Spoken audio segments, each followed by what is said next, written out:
I reveal my YouTube secrets. Let's get started. What is good, YouTube? It's That1cameraguy back at it again with another video for you. This is just going to be like a talk series. I pick a topic and I just kind of discuss it with you directly into the camera. And I'd appreciate any comments, anything like that down below, where I would like to hear your thoughts and your opinions on it. So this is more of a casual talk. You could probably listen to this while you're working or something of that nature. More like an individual podcast that I'm doing separate from like the Monday Live. I wanted to share with you my history with YouTube, how I got started very briefly, and talk about the strategies that I'm currently using to try and grow my channel. Now, those of you who are looking to build your channel, maybe in the realm of photography and video, I can share with you my own personal struggles and maybe help you decide if it's something that you want to do. And quite frankly, I think everyone should try it and give it an opportunity to. But I want to give you some of the my tips and my recommendations. So I think I started YouTube back in 2009. I was doing tutorials when I was in college. I was doing these tutorials for a web-based photo editing program called Pixlr. And I started doing these tutorials because then I was part of an organization and people didn't know how to use Google Docs. So I recorded myself telling people how to do something with Google Docs, Google Sites. And I said, you know what? I'm okay at this. I'm not too bad. I'm pretty good at explaining things and such. And that kind of leads on to how I became a teacher later on. But point being, that's how I started. And those videos are still up online somewhere with tens of thousands of views back in the early days of YouTube. When I got out of college, I was unemployed. It was kind of at that point where the market kind of crashed and banks were shutting down and things like that. Those are fun times. So my background is I'm an aerospace engineer. That's my degree. And so I couldn't find an engineering job. And I was also applying for a Teach for America job at the same time, which unfortunately I didn't get, which I actually am kind of glad I didn't, because I ended up finding another route to teaching on my own. So in August 2010, I was home and I saw my brother, and he's like really deep into sneakers. And so I said, you know what? Why don't we start a YouTube channel on sneakers? Because at that time, I was thinking about doing shoutcasting for StarCraft 2. I was seeing people do those types of videos online. I'm like, man, I think I can do it. I have a decent voice. I think I can do something like that. But unfortunately, I just wasn't good enough for StarCraft 2. I just wasn't very good. I started late. So I didn't want to try and be an expert at something I wasn't.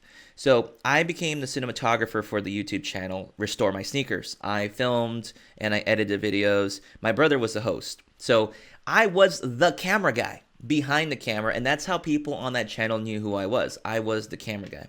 Sometimes I would interact, and that's how I was referenced. And so we did that channel, hit about 60,000 subs, and then when I started working as a teacher, when I got my job as a teacher, I got really busy in 2013, and at that time I said, you know what, I think I'll try going solo. So I was going to split work from my brother. Our two schedules just wasn't working out very well. So I said, you know what, I'll start That One Camera Guy, because I was basing it off of the camera guy. So I got that, I started it, and I made a couple videos because no one had a Sigma 120-300 Sports Series lens review yet. And so I bought the lens to shoot my first football game with my 5D Mark III. And after I got it, I did the review. Some liked it, some didn't. It was all good. And I started to try and build my channel. Back then, it was kind of tough, you're just starting out. And I was just kind of building my channel based on what I've seen before. Had inspiration from Digital Rev TV, Frono's Photo, Dave Dugdale, all these folks who were starting at the very beginning of time of the YouTube sphere of things. But I got busy. I kept getting busier. Transitioning to a new job is tough. And I just kind of let the channel slide for a long time. And then recently, I started talking about this topic more with my students, that you could potentially become successful on YouTube and make it like a side business or side income or something like that. And I didn't want to be someone who preaches something that doesn't do it. And so my students are aware that I do the YouTube stuff. And I said, you know what? I'm going to make the concerted effort to build my YouTube channel and show and teach my students that you could become successful at doing YouTube if you have kind of an action plan or a game plan on how to do it. And so I started researching about YouTube once again. I was doing a lot of research back then, and I was doing a lot of research, I think in the December of 2015 to 2016 or was it the December of 2016, just this past year, I was watching a bunch of videos from video creators, Roberto Blake, there's this guy named Darren something, and I just watched a bunch of their videos, and I just like, everything just kind of triggered in my brain, like everything, you've seen those memes where you see all these numbers floating around with like, all these crazy symbols floating around, and all of a sudden, it hit me in the head what I needed to do.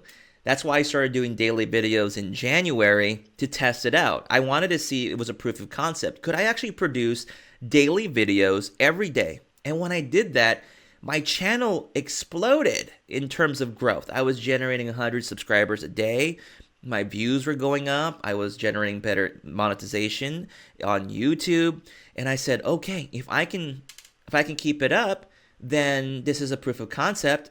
If you could keep doing a consistent, and what I mean consistent, it's sort of like a video that has some value to it, you're going to be able to grow your channel, right? And so that's kind of what I saw happening.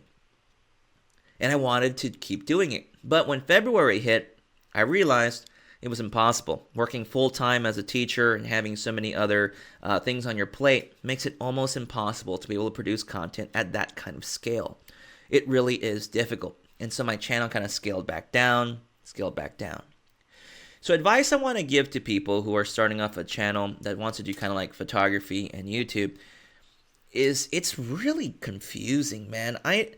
Before when I first started, it was all about, I need to get the camera first. I need to get the lens first. I need to get this first, and I need to do a video about it.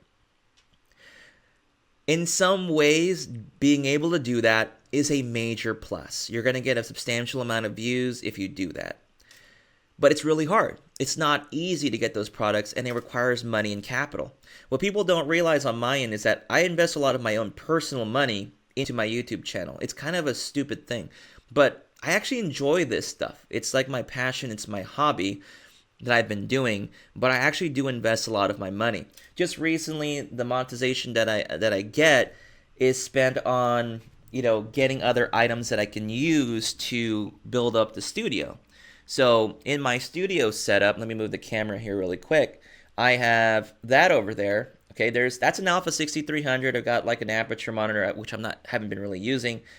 And I have a dedicated camera that's going to record the screen, record the table straight down there. And then I think over there, I actually have an Edicron wing right there. And I use that for some of the sliding shots. I haven't really been doing that much, so we'll see if that continues to grow. And then I recently picked up a 4K capture card so that I can, actually the video you're watching right now, I'm using a 4K capture card to just take the stream straight into the computer without having to actually record.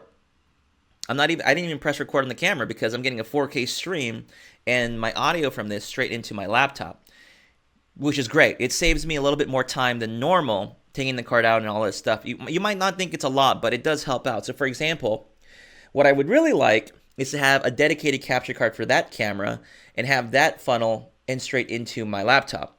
So I can get all the footage I'm recording there straight into my computer right away to help with the editing process. And anything that speeds up the editing process for me is a plus. Because I mentioned it, I'm usually very busy, and when the school year starts, I'm not going to have a lot of time. And so just streamlining the process goes that way. So live broadcasting, how did that get started? Well, after January, when I did my daily videos, I still wanted to produce content for my channel. So I started to practice live videos. To be perfectly honest with you, I think I started doing that in February and March.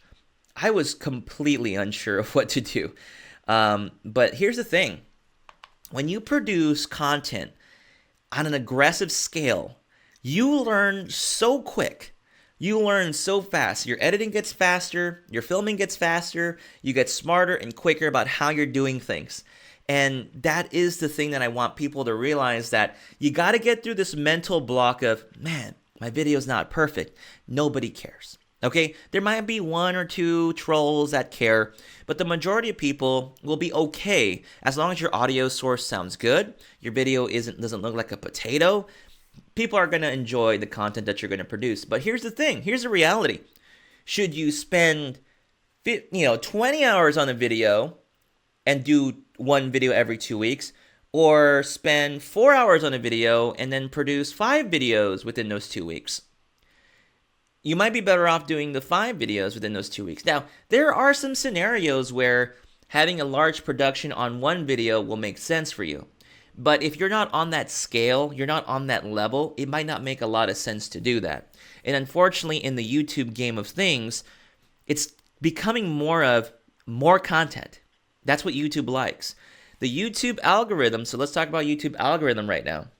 The YouTube algorithm likes videos that are about 10 minutes long, and you produce content daily. Daily content is insane. That's why the daily vlogging that Casey Neistat did really helped him explode. But then again, his content was good. It was fun, interesting. You got to give him that, right? And so it exploded. So YouTube's algorithm right now is they're giving a lot of preference to videos that are 10 minutes long and are being produced daily. Then there's also this other component called your metrics, right? Or like your metadata and all these things, which is your description, your keywords, your titles, and your thumbnails. Before I dive into that, when I do my videos now, I usually tell people to give the video a like or dislike. And I'm not being disingenuous about that, and I don't want you to feel like, oh, you're just trying to get likes. It really helps. If you really wanted to give back to a YouTuber that's trying to produce content, a like is the simplest thing you could do because it helps with their metric scores. So the odd thing is, the people that don't like my channel, that might be trolls, even if you dislike the video, you're actually helping the video. Because currently in the YouTube algorithm, one like, one dislike equals the same. YouTube doesn't even recognize the dislike as a dislike. It's recognized as an engagement score. That includes comments, likes, and dislikes. They're all incorporated as an engagement score. One comment is one engagement score. One like, one dislike will be another engagement score. The higher your engagement score is, the more likely YouTube will push that video to your suggested video list. You'll get promoted much higher and much faster. So, for example, the videos that you see pop up here on desktop, or even the videos that get suggested down on mobile, is related to your keywords that you're using and the title. They all come and work into play. I have a paid subscription to something called vidIQ. There's also TubeBuddy, and it's been recommended by YouTube, basically people who talk about YouTube for a living, right?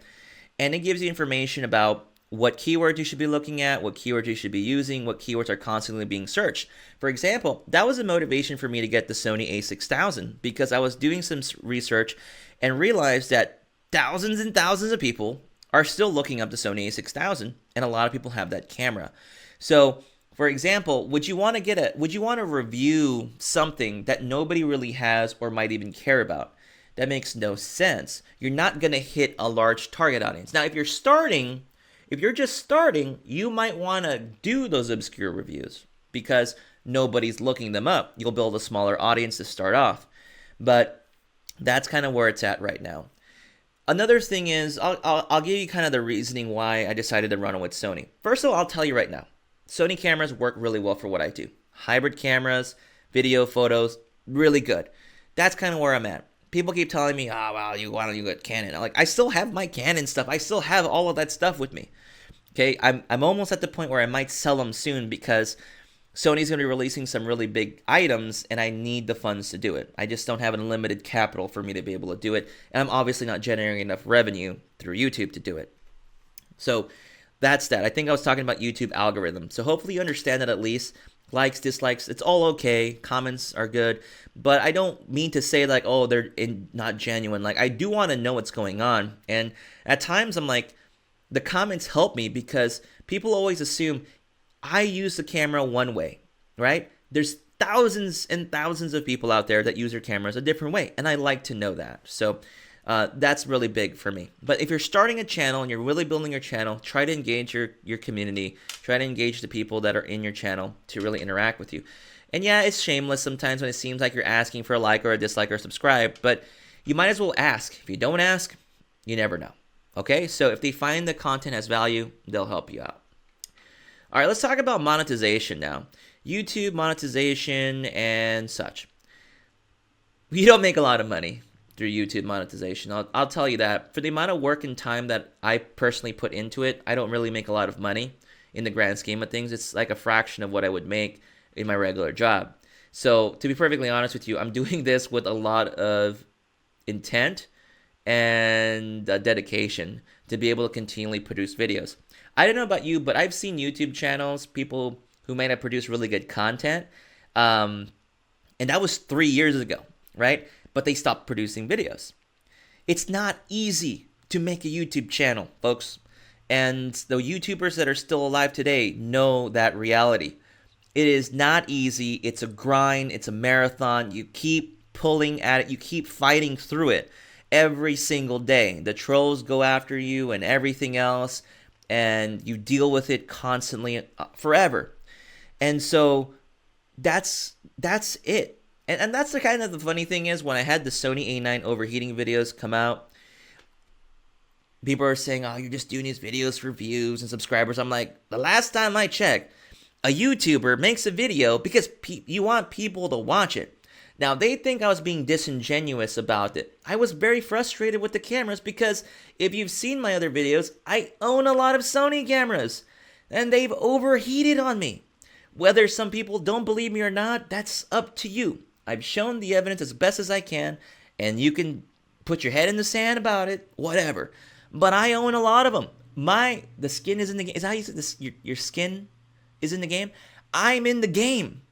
So when I talk about it, I'm like, I'm dead serious about it. Like, yeah, I'm being very serious about it because I'm invested in the system. So I have a genuine concern for it. All right, that's the whole logic behind it. But let me talk about what happened with that video. By the way, that wasn't even the biggest viral video I had. It was my Panasonic GH5 video. And here's the crazy thing. When you have a video that goes viral, you actually want that to happen for your channel. So let me give you some tips on this. You want a video on your channel to go viral. And the reason for that is it will increase your viewership numbers. But once you get that once the valley goes up, once you see that view number go up, it will go back down. But as long as you keep producing consistent content, the consistent viewer number will be higher than before. So for example, let's say, man, this is really confusing. Basically, let's say, for example, you were getting 200 views before. Every day, that was your average, 200 views. You get a very viral video, you get 5,000 views one day. And then later, within a week, it goes back down. It goes back down, but now it's at 800 views a day. So that's how viral videos work on your channel. A viral video doesn't mean, oh, hell, he's going to be successful overnight. It doesn't work like that. It doesn't work like that unless you keep capitalizing on it. But typically, when you get a viral video, it'll go back down, but it'll be a little bit higher than before. And that's what's important, that you're generating consistent content. And so you want these viral videos to hit every now and then. I was very fortunate. The A9 video, the overheating thing, went viral. I capitalized on it. But when I'm saying I capitalized on it, I wasn't trying to produce bad videos. I was still trying to test out the camera, which I did. I went out there, tested the camera, met up with Sony Pro support. And by the way, the real story behind that is they didn't pay me to go there. I didn't even, the trip to Cinegear was planned before I even got the A9. It was something Jason Vong and I had planned on our Monday live show. So I did all that. The video, I got consistent growth. But I already knew within a week that topic was going to pass. And so after that week, I saw a big spike. And it started to go back all the way down. But it's a little bit higher than it was before. Now, if I keep producing content consistently, if I kept doing daily videos, let's say, that number would continue to stay like this until I get another video that pops and it goes up again. And then it'll go back down again, but it'll be a little bit higher. That's how that whole system works. If you're not producing content, your channel will die. I see current YouTube channels that have several 100,000 videos, subscribers. You can look them up on Social Blade. You can kind of track down who's there. You see their actual viewer numbers are actually really, really low. They're not even hitting 10,000 views a day. That's actually pretty tough to do. Like, I'm trying to work to get to 10,000 views consistently per day. Now, it helped me, but I got to keep producing content to do that. So that's how that works. You got to get those things to happen to you. You got to get those little big pushes, and it'll help your channel grow more. And here's the thing I want to talk about. Let's go back to monetization. YouTubers that are doing this, we don't make a lot of money, okay? So people got to realize that when people try to do sponsorships or they try to be part of something, it's not that they're trying to be a sellout. They're trying to find a way to monetize the platform that they're working on so that they can continue to do the things they do. This idea of like, oh, you're a sellout. Oh, you're just doing affiliate links because you want to make money. Folks, I'm going to tell you this right now. There's this idea of having someone who is altruistic, who is not out to make money, is ridiculous. Why would you invest hours upon hours? And I have genuinely invested hours just to do a review. I've drove out, hundreds of miles just to go out and do some tests. All, for the sake of a video that generates maybe $10 at the end of its life. Okay? That's happened to me. I've spent more money on gas. I spent more money just traveling out just to try and do a review. All right? That's the kind of dedication that I have because I'm not really doing it for the money. Let's just say, for example, the motivation is just to grow my brand, like to grow That1cameraguy as a brand, as an authority figure in the photography/video, whatever community, review community. That's what I want. And that's my goal. So I want you guys to understand that. I'm literally leveraging my own money to run with this thing I'm doing right now because it's not profitable right now. To make it profitable, you have to hit affiliate links very hard. Craig Adams is a great example. He did wedding film school. He does really good with just affiliate links. I don't generate a lot on affiliate links. For example, I recently got a partnership with B&H Photo. They reached out to me and they're willing to loan me out a certain amount of gear per project that I want to do, with the exception that I'm going to put a link in the description below to B&H Photo. Whatever your opinion might be of them, it's actually it's an honor for them to be able to reach out to me and give me a platform to be able to borrow some of their equipment to test out and review. Because I buy the equipment that I review. I literally buy it. So the fact that now B&H Photo will allow me to borrow some equipment will allow me to expand some of the reviews that I want to do. Yes, I'm currently just kind of focused on Sony, and I've been really debating on whether or not I should just stick with Sony stuff because I'd rather be an expert at one thing than try to be an expert at multiple things. But at the same time, I want to do some comparisons with other cameras, other lenses, things like that. So that platform will open up for me. And again, I'm very, and I don't know if B&H is watching this, but again, I do appreciate B&H Photo. Thank you so much. And that's how I got the Nikon D500 with the 7200 lens, through the B&H Photo loan program. Now, it's not something they advertise you. I don't know if it's through invite or not, but that's how I was invited and contacted directly by them. So that was a big deal for me. So I know you have some questions. If you do and you got to the end of this podcast that I'm doing today, leave them in the comments below. I'll try to reach out to you and answer them. Or if you have a question, I might answer them in my next podcast. These podcasts are going to be somewhat separate from the Monday live one. Just for you guys, I guess, kind of pre-recorded already ahead of time. But yeah, that's the YouTube game. That's how it works. And you have to keep hustling. You got to keep making content. You got to keep making videos. You got to work with sponsors. You got to get affiliates. You got to do all these different things. And I just want to hammer this point home for those of you that have gotten this far. There's no such thing as wanting to. If you wanted to do that, that's serious dedication. If you really wanted to just give your time up and just be unbiased about every little product. I try to be unbiased with all my reviews and products, and I just tell it like it is. And that's why I brought up the whole Sony stuff, the overheating thing, because it's a real issue that I'm dealing with. But that's it. That's the real scenario. I know I forgot a lot of things. Leave some questions and stuff in the description below. Let me know what you think about these individual podcasts. I can talk about a different topic, maybe a camera or something like that, and I can go on and on and on about it.